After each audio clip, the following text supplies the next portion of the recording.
ಇದು curious vibe, ನಿಮ್ಮ ಮನಸ್ಸಿಗೆ ಸಾಥ್ ಕೊಡೋ ಕೆಲವು ನಿಜವಾದ ಮಾತುಗಳು.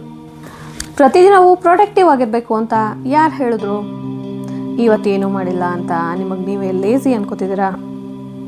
ನಿಜ ಹೇಳಬೇಕು ಅಂದರೆ ಎಲ್ಲ ದಿನವೂ ಕೆಲಸ ಮಾಡೋಕ್ಕಾಗಲ್ಲ.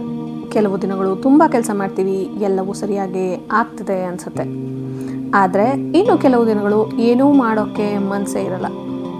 ಆ ದಿನಗಳಲ್ಲಿ ನಾವು ನಮ್ಮನ್ನೇ ಜಡ್ಜ್ ಮಾಡ್ಕೋತೀವಿ. ನಾನು ಯಾಕೆ ಎಷ್ಟು ಸೋಮಾರಿ ಆದೆ, ನನ್ನಿಂದ ಯಾಕೆ ಆಗ್ತಿಲ್ಲ ಅಂತ. ಆದರೆ ನಾವು ಮೆಷಿನ್ ಅಲ್ವಲ್ಲ, ಪ್ರತಿದಿನವೂ ಒಂದೇ ಥರ ಇರೋಕೆ. ಕೆಲವೊಂದು ಸತಿ ಕೇವಲ ಸುಮ್ಮನಿರಬೇಕು ಅನಿಸುತ್ತೆ.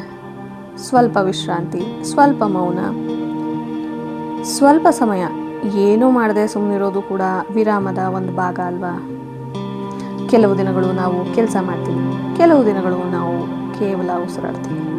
ಹೀಗಾಗಿ ಪ್ರತಿದಿನ ಪ್ರೊಡಕ್ಟಿವ್ ಆಗಿಲ್ಲ ಅಂದರೆ ನೀವು ನಿಮ್ಮ ಮೇಲೆ ಕೋಪ ಮಾಡ್ಕೋಬೇಡಿ, ಸ್ವಲ್ಪ ಕರುಣೆ ನಿಮ್ಮ ಮೇಲೂ ತೋರಿಸಿ. ಇದು ಕ್ಯೂರಿಯಸ್ ವೈಬ್, ನಿಮ್ಮ ಮನಸ್ಸಿನ ಸಾಂಗತ್ಯಕ್ಕೆ ನೀವು ಮತ್ತೆ ಬರಬೇಕಾಗಿರೋ ಜಾಗ.